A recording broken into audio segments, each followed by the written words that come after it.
Asia কাপের super 4-এ ওঠা দলগুলোর আইসিসি টি-20 র্যাঙ্কিং থেকে বোঝা যায় ইন্ডিয়া বাকি 3 দল থেকে কতটা আকাশছোঁয়া দূরত্বে রয়েছে।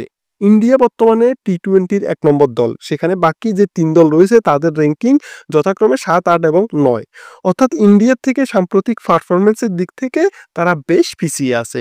গত 2-3 বছর যাবৎ ইন্ডিয়ান টি-20 টিম তাদের ইতিহাসের সেরা ছন্দে আছে।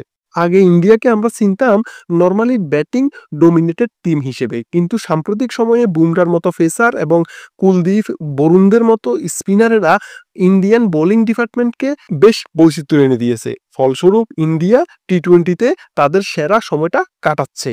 অনুমিতভাবেই তাদের সাথে টেক্কা দিতে বাকি 3 দলকে বেশ বেগ পেতে হবে, যা আমরা পাকিস্তানের সাথে 2 ম্যাচে দেখেছি। কাগজে কলমে এশিয়া কাপের চ্যাম্পিয়ন প্রেডিক্ট করাও তাই অ্যানালিস্টদের জন্য অনেক সহজ হয়ে গেছে।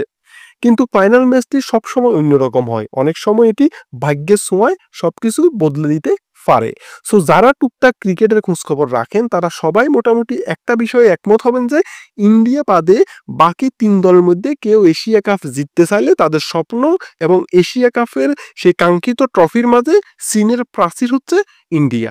এশিয়া কাপ যদি কোনো ভিডিও গেম হয়, ইন্ডিয়া হচ্ছে সেই এশিয়া কাপের ফাইনাল বস, যার মুখোমুখি হওয়াটাই আলটিমেট ডেস্টিনি এবং যাকে না হারাতে পারলে লেভেল অ্যাকমপ্লিশ করার আশাটাও দুরাশা।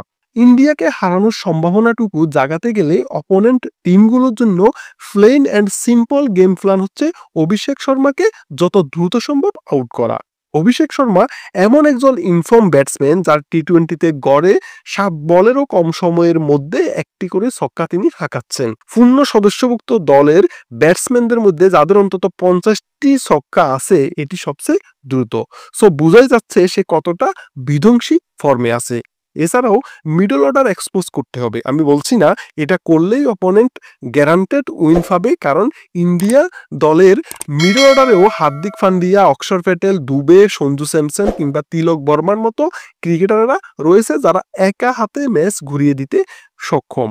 কিন্তু ওই যে বললাম সম্ভাবনার কথা, অভিষেক শর্মা এমন একজন ব্যাটসম্যান, একে দ্রুত না ফেরালে আপনার আর 20 ওভার পর্যন্ত যাওয়া লাগবে না, 6 ওভারে ম্যাচ শেষ হয়ে যাবে। আর ইন্ডিয়া আগে ব্যাট করলে যে রান 160 বা 180 হওয়ার কথা, অভিষেক একা হাতে সেই রান 220 পার করে দিবে অনায়াসে। And it's always easy to chase 170 rather than T. নিজেদের ওই সাইকোলজিক্যাল বেনিফিটটুকু দিতেও অভিষেক শর্মাকে দ্রুত ফেরানো অন্য দলগুলোর জন্য ভীষণ রকম প্রয়োজন। তাই বাংলাদেশ ইন্ডিয়া ম্যাচে কিছু করতে চাইলে দ্রুত অভিষেক শর্মাকে ফেরাতে হবে এবং ভারতের মিডল অর্ডার এক্সপোজ করতে হবে।